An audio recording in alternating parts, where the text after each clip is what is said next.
দেশে তো গণতন্ত্রকে জবাই করা হয়েছে, একটা টার্ম চালু করা হয়েছিল উন্নয়নের গণতন্ত্র। গণতন্ত্রই, উন্নয়ন রাষ্ট্রের দায়িত্ব। এটা কোনো দয়া নয়।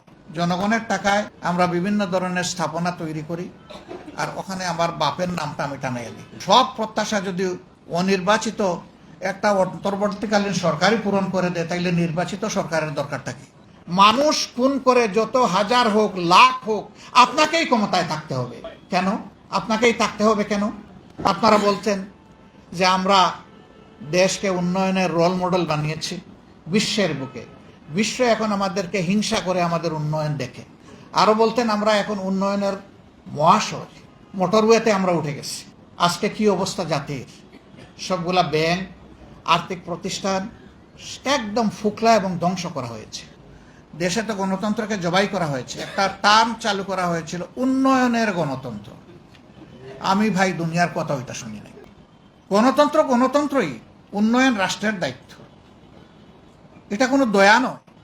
নাগরিকদের ট্যাক্সের টাকায় এবং দেশের প্রয়োজনে ঋণ করা টাকায় দুইটাকে সমন্বিত করে জনগণ তার কাঙ্ক্ষিত উন্নয়ন পাবে, এটা জনগণের অধিকার, আর এটা সরকারের দায়িত্ব।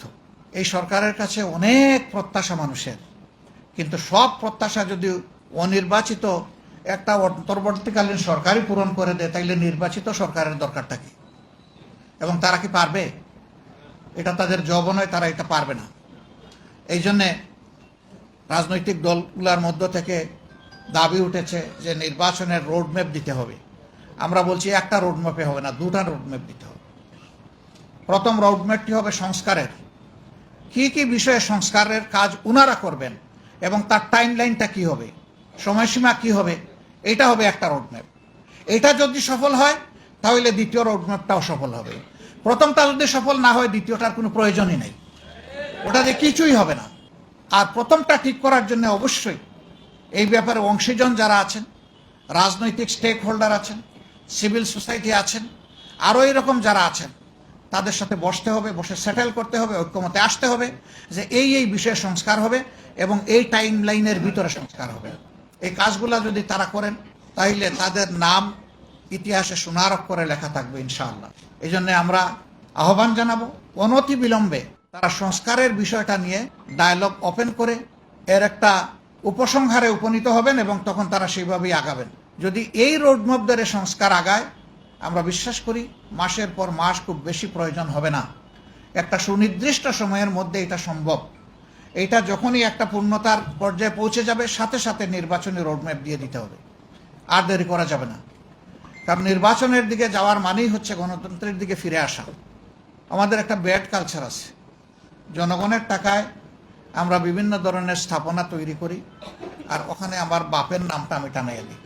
টানান, একটার জায়গায় 10টা টানান, আপনার সম্পত্তি বিক্রি করে টানান। জনগণের টাকায় যদি কোনো নাম দিতে হয় তাহলে জনগণ যা পছন্দ করে তাই দিতে হবে। হ্যাঁ, জাতীয় বীরদেরকে সম্মানিত করার এই প্রভিশন সভ্য জগতে রয়েছে, সেইটা সম্মানের সাথে হতে হবে, যেখানে সেখানে নয়, সর্বত্র নয়, সব কিছুতে নয়। সেটাও হতে হবে পরিমিত পরিমাণ এবং যথাস্থানে যথাযথভাবে। আর পালা বদলের সাথে সাথে নাম বদলের এই কালচার, এটাও কোনো ভালো লক্ষণ না। এমন নাম আমি কেন দেব যে নাম পালা বদল হলেই নাম বদল হয়ে যায়? নাম এমনভাবেই দেওয়া উচিত যত পালা বদল হোক নাম তার সম্মানের জায়গায় থাকবে ইনশাল্লাহ। যখন এটাকে যৌক্তিকভাবে বস্তুনিষ্ঠভাবে করা হয় তখন নামের উপর কেউ হাত দেয় না, কিন্তু যখন মতলব হাসিল করার জন্য করা হয় তখন কিন্তু এই বিপত্তি ঘটে।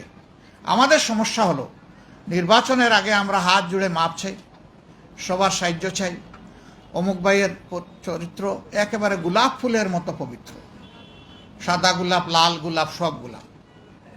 কিন্তু যখনই তিনি জনগণের ম্যান্ডেটটা নিয়ে নিলেন তখন আর তিনি সেবক হলেন না।